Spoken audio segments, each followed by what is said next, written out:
ყოველ ოთხშაბათს 17 საათზე. წარმოგიდგენთ რადიო გრუნისა და კლინიკა პინეო სამედიცინო ეკოსისტემის ერთობლივ პროექტს გრუნიმედი. გადაცემას უძღვება ქირურგი პროფესორი გია თომაძე. გაეცანით თანამედროვე მედიცინის სიახლეებს, მიიღეთ კომპეტენტური რჩევები და აღმოაჩინეთ ჯანსაღი ცხოვრების მარტივი გზები. ყოველ ოთხშაბათს 17 საათზე სამედიცინო გადაცემა გრუნიმედი. თქვენი გზა ჯანმრთელობისაკენ.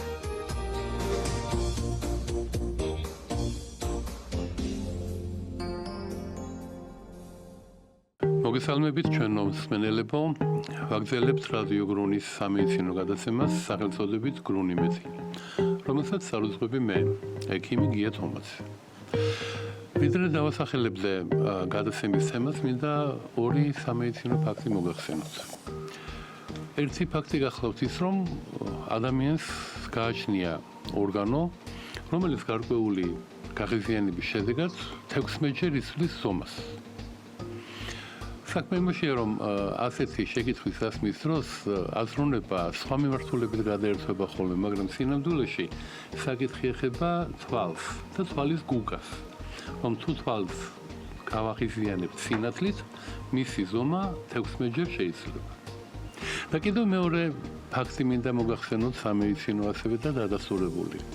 ალბათ გაგიჭირდებათ იმის დაჯერება, რომ თითოეული ჩვენგანი დღის განმავლობაში მინიმუმ 9 საათი დახუჭული თვალებით არის, რომელსაც ვერც თვითონ ამჩნევს და ვერც სხვა. საქმე ეხება თვალის ხამხამს. დათვლილია, რომ ადამიანი 15,000-ჯერ ახამხამებს 12 თვალს და თითო დახამხამება გრძელდება 0,1 თუ გადავიანგარიშებთ, ნახავთ, რომ ჩვენ 12,5 საათი თვალი გვაქვს დახუჭული. ალბათ ყოველთვის გასაგებია, რომ ჩვენი დღევანდელი საუბრის თემა იქნება თვალი და თვალის დაავადებები. და აღნიშნულ საკითხთან დაკავშირებით სასაუბროდ ჩვენ მოსული გვყავს ჩვენი კლინიკის პინეოს ოფთალმოლოგი ქალბატონი ნანა ცერცვაძე. ქალბატონი ნანა, უპირველეს ყოვლისა, დიდი მადლობა იმისათვის, რომ მოძებნეთ დრო და მობრძანდით ჩვენთან. მოგესალმებით. და მინდა პირველი შეკითხვა დაგისვათ ასეთი. დადასტურებულია მსოფლიოში, რომ სიბრმავის ნომერი პირველი მიზეზი მსოფლიოში თურმე არის კატარაქტა. დაავადება, რომელიც 60 წელს გადაცილებულ ყველა მეორე ადამიანს აქვს თურმე აღენიშნება. მინდა აი ამის შესახებ დავიწყოთ ჩვენი საუბარი, რაც წარმოადგენს ეს დაავადება, როგორ ვლინდება, როგორ უნდა მოიქცეს ადამიანი, რომ ეს დაავადება აიცილოს თავიდან, ან შეამციროს ყოველ შემთხვევაში ალბათობა და იქნება აი ამ შეკითხვასთან ერთად რა არის ის ძირითადი დაავადებები, რის გამოც მოსახლეობა მოგმართავს თქვენ თვალის ექიმებს. დიდი მადლობა პირველ რიგში მოწვევისთვის. მივესალმები რადიო გრუნის მსმენელებს. თქვენ სწორად აღნიშნეთ, კატარაქტა ნამდვილად გახლავთ სიხშირით ყველაზე გავრცელებული დაავადება, მაგრამ ეს არის ასაკობრივი დაავადება უმეტესად. 70 წლის პაციენტი, რომელიც შემოდის, იშვიათად არის, რომ კატარაქტა არ აღენიშნებოდეს. მაგრამ რა თქმა უნდა, ამას აქვს თავისი ხარისხები და შეიძლება ჯერ არ იყოს საოპერაციო, ესე რომ ვთქვათ. ეხლა რას წარმოადგენს კატარაქტა?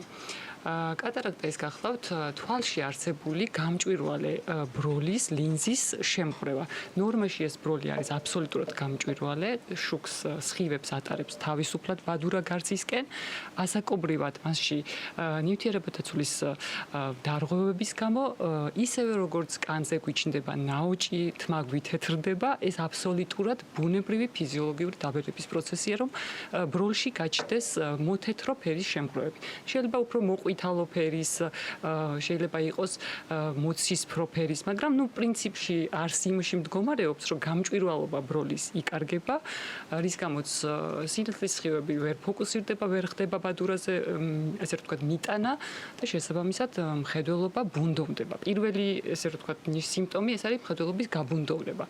მაგრამ ვინაიდან ეს პროცესი იმდენად დროში, ესე რომ ვთქვათ, გაწელილია და ნელ-ნელა ვითარდება, რომ პაციენტი ვერ ამჩნევს ამ გაბუნდოვნებას, სანამ უკვე მხედველობა არ მცირდება, სადღაც 60-50%-მდე. აი მერე უკვე იწყებენ ჩივილებს. და ზოგჯერ მოდის პაციენტი, რომ მხოლოდ შუქს ხედავს. და იცით რა, ბოლო ორ თვეში დამემართა ამ ფულს და ეს ასე არ არის. ეს ეტაპობრივად თანდათანობით ვითარდება.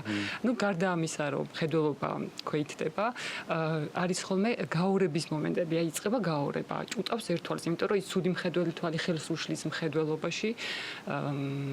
კიდევ უამრავი ჩივილი შეიძლება გამოვყოთ, მაგრამ აი უმთავრესად მაინც ეს არის შუქზე შეიძლება რაღაც ათინათებს ხედავდეს, კითხვა გაუჭირდება.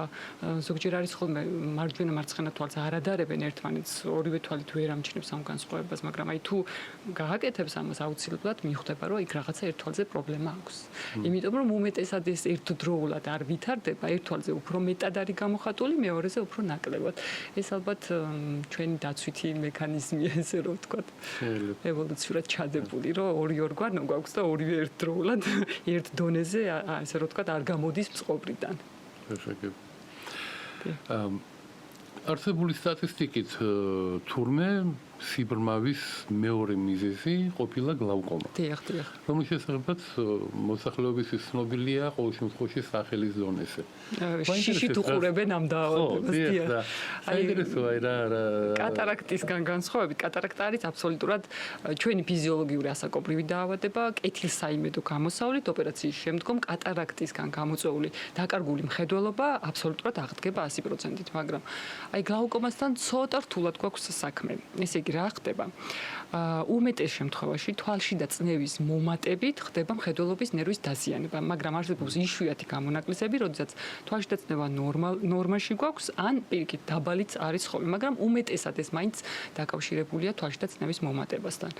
ამ დროს მხედველობის ნერვის ატროფიული, დამახასიათებელი ატროფიული ცვლილებები ვითარდება განსხვავებით სისხლძარღვოვანი ატროფიისგან და აი ოფთალმოლოგი სულ არ ჭირდება არანაირი ჩივილი პაციენტის, როგორც კი ჩახედავს თვალის ფსკერს, წნევის გარეშეც კი შეუძლია თქვას, რომ აქ არის გლავკომა, წნევის მონაცემების გარეშე.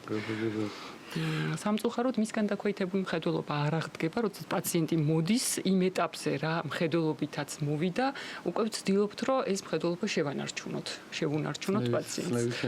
დიახ, წნევის დარეგულირების ხარჯზე იქ თუ სიძარღვოვანი კომპონენტია, სიძარღვოვანი კომპონენტის მოწესრიგების, სისხლის მიმოქცევის გაუმჯობესების საშუალებები გამოვიყენოთ და ნეიროპროტექტორები გამოვიყენოთ. აი ეს სამი ძირითადი სამკურნალო მიმართულება. ესეთი შეკითხვა, თუ ხდება ისე რომ თქვათ ეს კატარაქტა ან გლავკომა განვითარდეს ყოველგვარი სიმპტომების გარეშე. და აქედან გამომდინარე ჩემი შეკითხვა ამაში მდგომარეობს, რომ რა საკიდან უნდა დაიწყოს ადამიანმა პროფილაქტიკური შემოწმებები იმისათვის, რომ მე არ აღმოჩნდეს, რომ უკვე დაგვიანებული შემთხვევა, ან რა უნდა იყოს ის წინაპირობა, რამაც თქვათ ადამიანი უნდა მიიყვანოს თვალის ექიმთან. მადლობთ, კარგი შეკითხვა. ესე იგი, თუ ამ ორ დაავადებაზე გვაქვს აქცენტი გაკეთებული, 40 წლიდან უნდა დავიწყოთ პროფილაქტიკური შემოწმება. 40 წლის ასაკიდან იწყება უკვე თვალისთვის დაბერების პროცესი და პირველი, რასაც პაციენტი გრძნობს, ეს არის საკითხავი სათვალე საჭიროება. აი თუ აქამდე არ გვჭირდებოდა საკითხავი სათვალე, უკვე ეს შემოდის ეს მომენტი, მაგრამ თუ ვინმე 50 წლამდე სათვალეს არ იყენებს საკითხავ სათვალეს, აი ის არ ნიშნავს იმას, რომ ეს ნორმა, ესე იგი იქ რაღაცა პრობლემაა, ან ახლომხედველი იყო თავიდან, ან ნელ-ნელა კატარაქტა ვითარდება და ის ამინუსებს თვალს. მოკლედ 40 წლის ასაკიდან აი მოსახლეობამ უნდა იცოდეს, რომ ნელ-ნელა დაიწყება საკითხავი სათვალის საჭიროება. და აი ამ ასაკიდანაც უკვე უნდა დავიწყოთ თვალის დაავადებების აი კონკრეტულად კატარაქტის და გლაუკომის პროფილაქტიკური შემოწმება. თქვათ თუ ამ ასაკისთვის თვალის წნევა ნორმალურია, არც კატარაქტის ნიშნები არ გვაქვს, მდგომარეობის მიხედვით უკვე 2-3 წლითაც კი თუ გენეტიკურადაც რაღაც დატვირთული ანამნეზი არ არის, 2-3 წლით უკვე შეგვიძლია პაციენტი გავუშვათ და ესე 2-3 წელიწადში ერთხელ პროფილაქტიკური შემოწმება სასურველია. ანუ თქვათ ის ფიფქები, თქვათ, რომელიც ადამიანს თვალში უჩნდება, ეს კიდე სხვა პათოლოგია. ეს კიდე სხვა პათოლოგია. ესეც კეთილ საიმედო პათოლოგია. აი კატარაქტის ესე რომ ვთქვათ სამეგობროშია კატარაქტასთან ერთად, იმიტომ რომ ეს არის თვალში არსებული მინისებრ სხეულში მცირე ზომის შემღვრევები, ესეც თანდაყოლით შეიძლება იყოს ახალგაზრდებსაც აქვთ, მაგრამ უმეტესად ასაკობრივად ჩნდება დესტრუქციული პროცესები მიმდინარეობს მინისებრ სხეულში. ეს შეიძლება იყოს წვეთის ფორმის შემღვრევა, რაღაცა მოხაზულობა ქონდეს, ვთქვათ, კითხვის ნიშნის მსგავსი, ხაზის მაგვარი, მრგულის მაგვარი შემღვრევები. ეს არ არის საშიში, ყოველთვის როდესაც ამ ჩივილით მოდის ხოლმე და ერთადერთი ჩივილი აქვს ესეთი პაციენტს, ვამშვიდებთ თავიდანვე, უკვე ვიცით დიაგნოზი და ვამშვიდებთ, რომ ეს არ არის სახიფათო თვალისთვის, მაგრამ ზოგჯერ არის ხოლმე აი ესეთი შემღვრევების დროს ბადურის პერიფერიული დისტროფიები და აი ამ შემთხვევაში მე როგორც ოფთალმოლოგს რომ ესე რომ ვთქვათ კმაყოფილი დავრჩე პაციენტის სრულყოფილი გამოკვლევით მაინც ვთავაზობ ბადურა გარსის დათვალიერებას რომ ესეც გამოვრიცხოთ. იმიტომ რომ ხშირად არა, მაგრამ აი იშვიათ შემთხვევაში არის ხოლმე ამ შემღვრევასთან ერთად ცოტა ცუდი რაღაცა მინახავს და ესე რომ ვთქვათ ყველანაირად სრულყოფილად კი საყურადღებოდ მაინც არის. ну საერთოდ ამბობენ რომ შორსჭრეწელობა ადამიანისათვის კარგი, ხო? შორსჭრეწელობა. მაგრამ ეს განსხვავებული ყოფილა ოფთალმოლოგიაში. შორსხედვა, ისევ როგორც ახლოს ხედვა, ორივე თურმე არის თვალის დაავადება. და კი. რატომ ვითარდება ეს ორივე ასაკთან ერთად და თუ არის შესაძლებელი რომ ეს პროცესი ან შევამციროთ ან ავიცილოთ უკეთეს შემთხვევაში თავიდან რა არის ამის მექანიზმი? ნახეთ, ტერმინი ახლომხედველობა თავის სახელს ამართლებს. ის ნიშნავს, რომ პაციენტი ახლოს ხედავს და შორს უჭირს. აი ძალიან ბუნებრივი ტერმინი. შორს მხედველობაში ცოტა სხვანაირად აგვაქვს და რატომ? შორს მხედველობა ნიშნავს პლიუსის არსებობას და სანამ პაციენტი ახალგაზრდა, აი 40 წლამდე, ამ პლიუს, აი თუნდაც 3-მდე კონდეს პლიუსი, ისე აკომპენსირებს და ისე კარგად ხედავს შორს, იმიტომ რომ ახალგაზრდა თვალში და კუნთი მუშაობს, ვერ ამჩნდებს და ამბობს, რომ შორს კარგად ვხედავ. მაგრამ შეიძლება აღნიშნავდეს, რომ აი და იცით რა კომპიუტერთან მუშაობის დროს, თქვა ცოტა თვალი მეღლება რაღაცა. ასაკობრივად უკვე 40-ის ზემოთ როდესაც თვალის კომპენსატორული მექანიზმები სუსტდება, ეს კუნთიც ესე რომ ვთქვათ, უფრო დაღლილია, მოშვებულია და თავის ფუნქციას სრულყოფილად ვეღარ ასრულებს, უკვე იწყება პლიუსი სათვალის საჭიროება შორს. ანუ ჰიპერმეტროპია უკვე გამომჟღავნდება. ეხლა კვლევაზე როცა მოდის ჰიპერმეტროპია, ანუ შორსხედვა. შორს მხედველობას ქვია ჰიპერმეტროპია, ანუ პლიუსის საჭიროება შორმანძილზე. როდესაც ჩვენ ვაკეთებთ გამოკვლევას და ანუ რაკამდე შეიძლება მოემატოს პაციენტს ეს პლიუსი, ხო? ვაკეთებთ გამოკვლევას ციკლოპლეგით, ანუ გუგის გაფართოვებით. გუგის გაფართოების შემდგომ ვგებულობთ ზუსტად ამ პაციენტს რამდენი პლიუსი აქვს. შეიძლება მოვიდეს 40 წლის ასაკში და სჭირდებოდეს პლიუს 1 სათვალის შორს, მაგრამ რეალურად მას ქონდეს თქვა პლიუს 3 შორისთვის, მაგრამ ჯერჯერობით ისევ ახალგაზრდა ამას აკომპენსირებს და ის ყოფნის ის პლიუსი. იზრდება ის გუგა არის? აი გუგის ესე რომ ვთქვათ სპინქტერი და აი ეს აკომოდაციის კუნთი ერთდროულად ესე რომ ვთქვათ ერთი ნერვით ინერვირდება, ერთდროულად მუშაობს და ერთ საქმეს ახორციელებს ესე რომ ვთქვათ ასრულებს. და რაც შეეხება მიოპიას, მიოპია თავიდანვე გამომჟღავნდება ხოლმე. აი თუ ჰიპერმეტროპიის შემთხვევაში, ანუ პლიუსის შემთხვევაში შორსმხედველობის შემთხვევაში ბევრი ტერმინები აქვს. 40 წლამდე შეიძლება ვერც გავიგოთ, იმიტომ რომ კუნთი კარგად მუშაობს, ამას აკომპენსირებს. მიოპიის შემთხვევაში ყველაფერი პირიქით არის. ბავშვობის ასაკიდან უკვე იცის პაციენტმა, რომ მას აქვს ახლომხედველობა. შორს ის ცუდად ხედავს, დაფასთან ყოველთვის ცუდად ხედავდა. მაგრამ შეიძლება კიდე მოხდეს ასაკობრივად ამ მინუსის გაზრდა. აი, იცი რა, მქონდა 25 წლის ასაკში, ვთქვათ, -4 და მე უცებ 60 წლის ასაკში ამივიდა -6-ზე. ეს ის ბრალი, ეს იმის ბრალია, რომ იქ კატარაქტა წამოვიდა, ბროლის რეფრაქციული მონაცემები შეიცვალა, დამინუსდა მეტად თვალი და იმ თავის არსებულ მინუს დაემატა ბროლით გამოწვეული მინუსი. ეს ესე რომ ვთქვათ, შეგვიძლია უკვე ოპერაციულად მოვაწესრიგოთ, როცა გაკეთდება კატარაქტის ქირურგია. გასაგებია. იცით, ხშირად გამიგია მოსახლეობისაგან, რომ ცდილობს სათვალი არ გაიგეთოს, რომ თითქოს ასეთი მითი არსებობს, რომ თვალს გამიზარმაცებს, თვალი გაზარმაცება, გააფუჭდება თვალი და არის იცით ეგ მომენტი, არ არის მითი, არის ეს მომენტი, ოღონდ აი გაზარმაცებას რას ვეძახით, იცით? აი ეს აკომოდაციის კუნთი, რასაც ესე რომ ვთქვათ, მეჭიდები, ახალგაზრდა ასაკში, რომელიც მუშაობს, კარგად მუშაობს და იტვირთება და ამას ყველაფერს ასწორებს, მაგრამ როცა ჩვენ თქვათ ასტიგმატიზმი გვაქვს და ნებისმიერ რეფრაქციული მანკი და ვიწყებთ სათვალის ტარებას, ეს კუნთი უკვე ცოტა უფუნქციოდ გადადის. მოეშვება, უკვე სათვალეზე გადადის მთელი დატვირთვა, თვალი ისვენებს როგორც კი უკვე სათვალეს შეიჩვევა პაციენტი და ადაპტაციას განიცდის, თვალი უკვე ისვენებს, ეს აკომოდაციის კუნთიც, ესე რომ ვთქვათ, შედარებით მოსვენებელ მდგომარეობაშია და როცა სათვალეს მოიხსნის, ხედავს უფრო ცუდად, ვიდრე ხედავდა სათვალის ტარების დაწყებამდე. იმიტომ რომ კუნთის დაძაბულობა შემცირებულია დიახ. და ამიტომ გონიათ რომ იცით რა უფრო ცუდად ვხედავ ვიდრე მოვედი. ხო, ცოტა ესე რომ ვთქვათ, ისვენებს. არა, ჩემთვის ისვენებს და ზოგადად. ჩვენ ზოგადად ქირურგიაში გვაქვს ეგ პრობლემა. ოპერაციის შემდგომ ბანდაჟს უნიშნავთ ხოლმე, მაგრამ დიდხანს არ ვატარებინებთ, იმიტომ რომ მე საკუთარი კუნთები ზარმაცდება. აი და უფრო მეტი, ანუ ანალოგიური სიტუაცია გვაქვს ჩვენც. თქვენ ახლა ნახსენეთ კომპიუტერი. ჩვენ ახლა კომპიუტერის ერაში ვცხოვრობთ და ამასთან დაკავშირებით ბევრი ინფორმაცია რო თქვა კომპიუტერი თვალს აფუჭებს, ნამდვილად საჭიროა რაღაცა დამატებითი კომპიუტერული სათვალის გამოყენება, ან რამდენი ხანი შეიძლება თქვა კომპიუტერთან იჯდეს ადამიანი ისე რომ თვალი არ დაუზიანდეს. აი რას ურჩევდით მოსახლეობას ამ საკითხთან დაკავშირებით? ეს ყველასთვის დღეისათვის დიდისთვისაც პატარასაც პრობლემური საკითხია. ძალიან აქტუალურია ბავშვებში.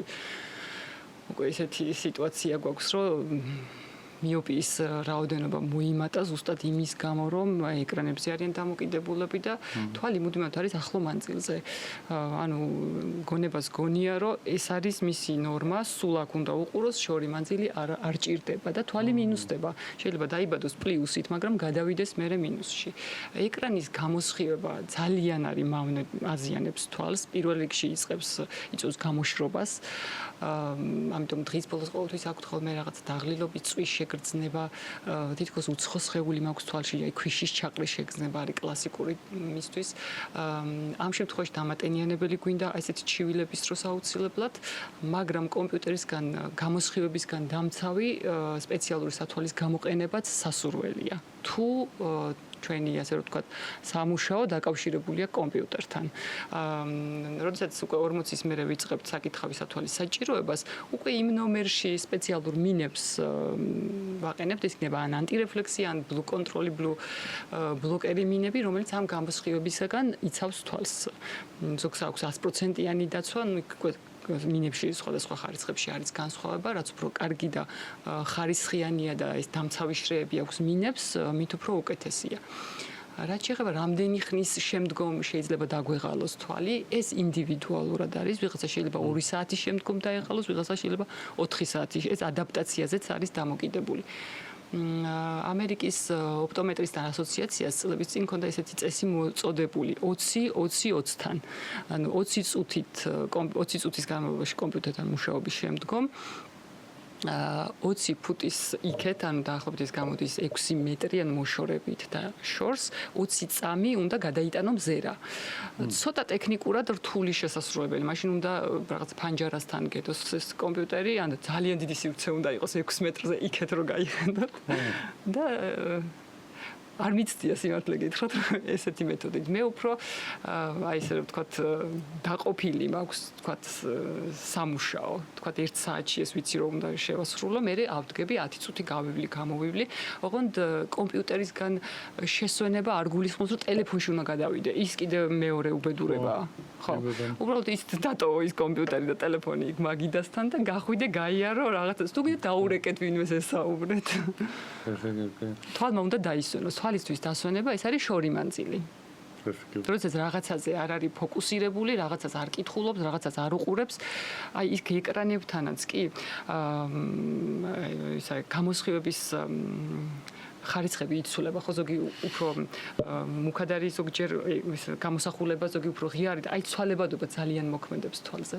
ანუ კომპიუტერით უნდა წახვიდეს მასე. შემიძლია მოუკიდები შორს. ხო, შორს გაიხელა. თოლიებს უყუროთ. ჩვენ ახლა ახსენეთ სამუშაო და მინდა მოსახლეობის გასაგებადაც თქვა, რომ ჩვენს კლინიკაში ძალიან ბევრი ოპერაცია ტარდება თვალზე. დიახ. არის ხოლმე დღეები, რომ უკვე წელზე მეტია, რაც დავიწყეთ. წელზე მეტია და უკვე რაღაც 10 ოპერაცია, 15 ოპერაცია დღის განმავლობაში. Ну, ახლა გასაგებია, ზოგადი ქირურგები 15 ოპერაციას ვერ გავაკეთებთ, ამას თავის სპეციფიკა აქვს, მაგრამ რა არის ის ძირითადი ოპერაცია მოსახლეობას რომ გავაგებინოთ, რაც სრულდება ჩვენს კლინიკაში და საკმაოდ წარმატებით მივიწყოთ. ძირითადად ეს არის კატარაქტის ქირურგია. კატარაქტის ოპერაცია თანამედროვე მეთოდით, ულტრაბგერითი აპარატურით, უნაკეროთ, უსისხლოთ, ესე რომ ვთქვათ, ამერიკული ბროლებით, მოკლედ, მაღალი ხარისხით. იუნულია. აი პირველ ჯერზე ვინც იკეთებს თქვა პირველ თვალს. არ ვიცი რატომ ვიღაც ყველა ამბობს რომ საერთოდ ვერაფერი ვერ ვიგრძე. აი მეორე თვალის გაკეთების დროს ცოტა წუწუნებენ, აი ცოტა ვიგრძენი რაღაც. მაგრამ აი ეს ალბათ უფრო ფსიქოლოგიური ეს არის განწყობა. არა, არ არის მტკივნეული. არა. ხო, აი კატარაქტაზე საუბრობთ. ერთი ასეთია სტატისტიკა სოფლიოს მოსახლეობის 10%-ს აღნიშნება დიაბეტი. დაახლოებით ეს არის 700 მილიონი მოსახლეობა საერთოდ და ამ კატეგორიის 30%-ს აქვს ხედულობის პრობლემა. შემდგომ უვითარდება 30% ხედულობის პრობლემა. აი თქვენ როგორც ოფთალმოლოგმა აღხსენით რა მექანიზმით არის ის რომ დიაბეტის დროს ზიანდება თვალი და როგორ უნდა მოიქცეს ადამიანი იმისათვის რომ ეს დაზიანება ან შევამციროთ, ან ავიცილოთ. დიაბეტის დროს სხვადასხვა დაზიანებები შეიძლება იყოს, სხვადასხვა დაავადებები თვალში. პირველ რიგში კატარაქტის პროგრესირებას იწვევს. უფრო სწრაფად გამოვლინება ხოლმე კატარაქტა, აი ასაკობრივად რო შევადაროთ ერთმანეთს და უფრო სხვა ტიპის კატარაქტა კიდე. ვიდრე ჩვეულებრივი ასაკობრივი კატარაქტა. იმიტომ რომ ნივთიერებათა ცვლის დარღვევა უფრო სხვანაირი ტიპით მიდის იქ დიაბეტიანებში. და მეორე ეს არის ბადურის დაზიანება. თავდაპირველად იწყება მცირე ზომის მიკროანევრიზმების გაჩენა, პატარ-პატარა სისჩაქცევების გაჩენა, სიძარღვები სითხის გამოჟონვა, რაც ბადურის შეშუპებას იწვევს და უკვე ბოლო სტადიებზე იწყება ახალი სიძარღვების წარმოქმნა, ნეოვასკულარიზაცია, რაც უკვე რთულ, ესე რომ ვთქვათ, საფეხურს გულისხმობს და უკვე აქტიური ჩარევები სჭირდება ხოლმე. სხვათა შორის, აი დიაბეტიან პაციენტებში უფრო ახალგაზრდებში, რომელთაც ცუდად აქვთ მოწესრიგებული შაქრის დონე, იქ უფრო აგრესიულად მიდის ხოლმე ეს ცვლილებები, ვიდრე ასაკოვნებში, რომელთაც ესე რომ ვთქვათ, 200 მაღლა არ ამდის შაქარიო რო ამბობენ ხოლმე და თან დრო ჭირდება. აი 10 წელი, 15 წელი ჭირდება და არ უნდა იყოს რაღაც ძალიან აგრესიული დიაბეტი, რომ აი თვალზე სერიოზული ცვლილება გამოიწვიოს. საერთოდ დიაბეტის დროს სიზარღვონი გარცვლებები ბევრია და ალბათ მიკროანგიოპათია უნდა იყოს ერთ-ერთი სამყარო მექანიზმი ამ დაავადების განვითარებაში. ერთი ცოტა კიდე ლირიკა დავარქვათ, კიდე ძველი გადმოცემა ასეთი ნათქვამია მეზობელთან მივდიოდი, თვალში რაღაც ჩამივარ და ორი ციტი ამოვიცი და ზოგჯერ შველი იცით. ხო, აი მეინტერესებს, როგორ უნდა ეს ძალიან პრაქტიკული ჩვევა არის, თქვა ჩვენი სპეციალისტების, როგორ უნდა მოიქცეს, რა არის ის პირველადი დახმარება, რაც მან უნდა ჩაიტაროს იმ შემთხვევაში, თუ რამე უცხოელი მოხდა თვალში, ან იგივე ელექტროშეზუღებას როცა უყურებს ადამიანი და საკმაოდ მიზიდველი საყურებელია და ამ დროს თქვა თვალი გაუღიზიანდება რა არის ხშირად ახმარობენ ხოლმე სათვალეს დამცავ სათვალეს და ყველაზე ხშირად მაგედან მოგდის ხოლმე ესეთი უცხო სხეულები, ჟანგიანი უცხო სხეული. პირველ რიგში უნდა დაათვალიეროს თვალის სარკეს ან სხვამ დაუთვალიეროს, რომ ნამდვილად არის თუ არა რამე ჩავარდნილი. თუ დაინახა რომ თვალში რაღაცაა ჩავარდნილი, გამოირიცხოს ფიზიოლოგიური ხსნარით. ჩვეულებრივი ფიზიოლოგიური ხსნარით, აი თუნდაც პატარა მონოდოზებით რო იყიდება ხოლმე, კარგად, უხვად შეუძლია ეს ჩაიწვეთოს. თუ ამ ხსნარმა ვერ გამოიტანა, ესე იგი საკმაოდ შეიძლება მიხორცებულია, მიმწვარი აქვს ზედაპირი ეს, როდესაც შედუღებაზე მუშაობენ ხოლმე, მაშინ უნდა მიმართოს ოფთალმოლოგს. სხვა გამოსავალი არ აქვს, იმიტომ რომ იმისი ამოღება ეს ემართება არა მარტო იმას, ვინც უშუალოდ მუშაობს, არამედ ვინც უყურებს. იმას შეიძლება არც მოხდეს თვალში არაფერი. ეს უკვე გაღიზიანება. ამ შემთხვევაში დამატენიანებელი წვეთი, გელები უკეთესია, დამატენიანებელი გელები დღეში 3-ჯერ 4-ჯერ თუ გამოიყენებს, პირველ დღეს უკეთესობა იქნება, მეორე, მესამე დღეს, ერთ კვირაში მთლიანად მოიხსნება ეს ჩივილი. მაგრამ უნდა დარწმუნდეს, რომ თვალში ნამდვილად არაფერი არ აქვს, მხოლოდ გაღიზიანების მომენტი. ხანდახან ადამიანს თვალი უთამაშებს ხოლმე, შეიძლება ბევრს გამოუცია თავის თავზე, ხო? და ასეთი ნათქვამია, რომ თვალი თუ გითამაშებს, 3-ჯერ უნდა აკოსო, თქვა. მაინტერესებს 3-ჯერ კოცნა თუ შველის ამ დაავადებას და საერთოდ რა არის ეს? არის დაავადება თუ ეს შეიძლება დაავადება? ბევრი მიზეზი შეიძლება იყოს კი, კუთთოს სიმციმს გულისხმობთ, ხო? კუთთოს სიმციმს. პირველ რიგში ბავშვებში არის ხოლმე ხშირად ალერგიული კონიუნქტივიტების გამო. უფრო მოსდილებში ბლეფარიტის გამო, თუნდაც უცხოსხეულმაც იცის ეს სიმციმის შეგრძნება. ამიტომ როცა გამოვრიცხავთ ოფთალმოლოგიურ დაავადებებს, მერე ბოლო გვაქვს ხოლმე ესე რომ ვთქვათ, მოვიტოვებთ ნევროლოგთან გადამისამართებას, თუ ჩვენს იმას სფეროს ამოუწურავთ, ყველაფერს გამოვრიცხავთ, ზოგჯერ შეიძლება იყოს ნევროლოგიური რაღაც დარღვევის გამო. ხშირად არის ხოლმე არაკორეგირებული რეფრაქციული მანკები, ანუ სათვალის საჭიროება იყოს, არ ატარებდეს სათვალეს, არ იცოდეს ამის შესახებ და გარკვეული პერიოდის შემდგომ, როდესაც სათვალეს გაიკეთებს, ეს ხამ-ხამით ეხსნება. მაგრამ უფრო ის კონიუნქტივიტი, ბლეფარიტი უფრო ამან იცის ეს ამბავი კი. თქვენ წეგან ახსენეთ ბავშვი. მაინტერესებს ბავშვთა ასაკში, როცა ბავშვი თვითონ არ აღნიშნავს იმას, რომ თქვა მხედველობა არ აქვს ესეთი მკვეთრი, ხო? რას უნდა მიაქციოს მშობელმა ყურადღება იმისათვის, რომ ეჭვი მიიტანოს, რომ ბავშვს შეიძლება კონდეს მხედველობის გარკვეული პრობლემა. იცით როგორ ამბობენ ხოლმე ხშირად? აი მე რაღაცა დავინახე და მან ვერ დაინახა ბავშვს გულისხმობენ, რომ რაღაც მანძილზე მშობელი და ბავშვი ედარება ერთმანეთს მხედველობაში, ხო? აი რაღაცა მე წავიკითხე, მან ვერ წაიკითხა. ან სიელმეში ამჩნია, ან ესე ცოტა გვერდულად უყურებს იცით ტელევიზორს, ან ახლოს მიდის ეკრანთან.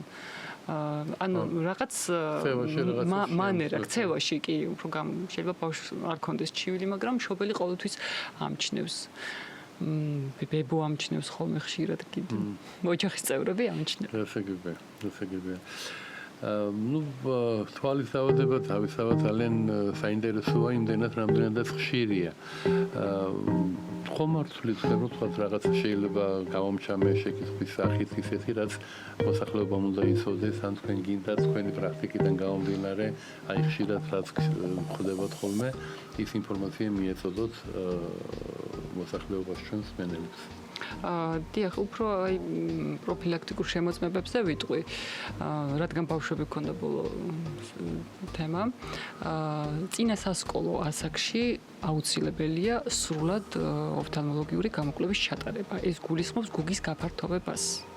ის რომ 100% წაიკითხა იქ 10-ვე ხაზი, ეს არ ნიშნავს იმას, რომ იმ ბავშვს რაიმე დარღვევა არ აქვს. იქ ფსკერიც უნდა ინახოს, რეფრაქციული მანომალია ზუსტად უნდა გამოირიცხოს, რა აქვს, რა ხარისხით აქვს და ამის მიხედვით მე შემდგომი ვიზიტები უნდა დაიგეგმოს. შემდგომი ოფთალმოლოგიური გამოკვლევა რეკომენდირებულია უკვე გარდატეხის ასაკში, იმიტომ რომ ძალიან გახშირდა აი 10-11 წლის ასაკიდან ერთ-ერთი ესეთი დაავადება, რომელსაც ქვია კერატოკონუსი. ეს არის რქოვანა გარსის დეგენერაციული დაავადება, რომელსაც ახასიათებს რქოვანას გათხელება და კონუსისებურად წინ წამოწევა. ეს იწვევს მიოპიას, იწვევს ასტიგმატიზმს. და აი ამ ასაკიდან, ესე რომ ვთქვათ, ერთი კიდე პროფილაქტიკური შემოწმება დაგვიცავს იმისგან, რომ ხო არ გამოგვეპარება ეს დაავადება. მე ალბათ კიდე სასურველია სადღაც 17-18 წლის ასაკში და თუ იქაც უკვე თავისუფალია თვალის დაავადებებისგან, მე 40 წლამდე შეიძლება გავუშვათ. 40 წელი ესეთი უკვე ასაკობრივი. ასაკია თქვა თვალისთვის, რომ გასაგებია. ძალიან დიდი მადლობა თქვენი დროისთვის. თქვენს დიდი მადლობა. მადლობა მსმენელებს. ყურადღებისათვის. ჩვენი დღევანდელი გადაცემა იყო ამ სეზონისათვის ბოლო გადაცემა.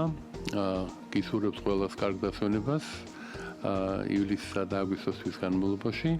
სექტემბრიდან ჩვენ განვაახლებთ ჩვენს გრუნ იმედს.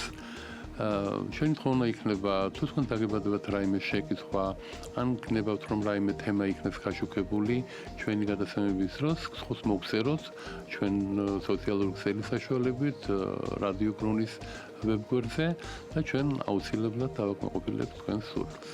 კარგად სანდებოდეთ მომავალ შეხვედრამდე.